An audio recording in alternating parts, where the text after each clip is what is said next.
অন্তর্বর্তী সরকারের জারি করা ১৩৩টি অধ্যাদেশের যেগুলো বিল আকারে উপস্থাপন করা হয়নি এবং যেগুলো রহিত করা হয়েছে সেগুলো আরও যাচাই বাছাই করে পরবর্তীতে বিল আকারে সংসদে উপস্থাপন করা হবে।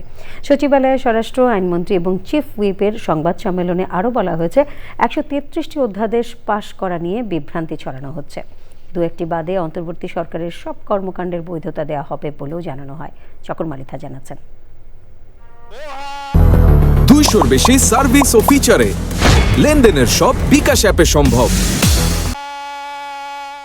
ত্রয়োদশ জাতীয় সংসদের প্রথম অধিবেশনের প্রথম দিন অন্তর্বর্তী সরকারের জারি করা ১৩৩টি অধ্যাদেশ সংসদে উপস্থাপন করে বিশেষ কমিটিতে প্রেরণ করা হয়। বিশেষ কমিটি যাচাই বাছাই করে ২রা এপ্রিল সংসদে রিপোর্ট পেশ করে। এরপর থেকে একে একে পাশ হয় অধ্যাদেশগুলো। কয়েকটি অধ্যাদেশ পাশ হওয়ার সময় বিরোধী দল আপত্তি তুলে সংসদে বক্তব্য দেয়। শুক্রবার বিল পাশ হওয়ার শেষ দিন সংসদ অধিবেশন থেকে ওয়াকআউট করে সংবাদ সম্মেলন করে বিরোধী দল। এ বিষয়ে সরকারের অবস্থান স্পষ্ট করতে রোববার বিকেলে স্বরাষ্ট্র মন্ত্রণালয়ের সভাকক্ষে স্বরাষ্ট্র আইনমন্ত্রী এবং চিফ হুইপের সংবাদ সম্মেলন। আগের সরকার কোনো বিল আকারে এনে এই কথা বলেনি যে অধিকতর যাচাই বাছাই করা প্রয়োজন। আমরা বিল আকারে এনে অধিকতর যাচাই বাছাই এবং স্টেক হোল্ডারদের সাথে আলোচনা করে এটা আবার আনবো, এই কমিটমেন্ট দিয়েছি। এটা হলো পার্থক্যের জায়গা। পার্লামেন্টের কাছে আমরা খুব স্বচ্ছতার সাথে যেভাবে আনা প্রয়োজন আমরা সেভাবে এনেছি। ব্যাখ্যা দেন জাতীয় সংসদের চিফ হুইপ।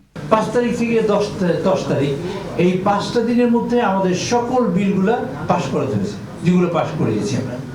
স্বাধীনতার পরে এই প্রথম এত বড় একটা ঝড় গেছে।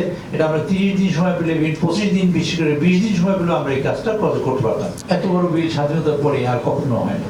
আমরা ইউনিভার্সিটি কনসেনসাসের ভিত্তিতে আমরা যতগুলো পাশ করেছি, বাকিগুলো আলোচনা হওয়ার পরে এই বইতেই রিপোর্ট আসে। সাংবাদিকদের প্রশ্নের জবাবে স্বরাষ্ট্রমন্ত্রী বলেন, গণভোট অধ্যাদেশকে আইনে পরিণত করার প্রয়োজন নেই। গণভোট অধ্যাদেশের অনুকূলে গণভোট অনুষ্ঠিত হয়েছে এবং গণভোটের বৈধতা প্রশ্ন সেটা যখন আমরা এই সরকারের মানে ইন্টারিম গভর্নমেন্টের সমস্ত বিষয়াবলী যখন আমরা লেজিটিমেসি দেব সাংবিধানিকভাবে চতুর্থ তফসিলে, তখন তাদের সমস্ত এই কর্মকাণ্ডগুলো বৈধতা পেয়ে যাবে। আর আইন হিসাবে বিল আকারে এটা কেন অনুমোদিত হয়নি, এই তো আপনাদের কথা। এটা তো ফ্যাক্টাম ব্যালট, এটা ঘটনাক্রমে সিদ্ধ।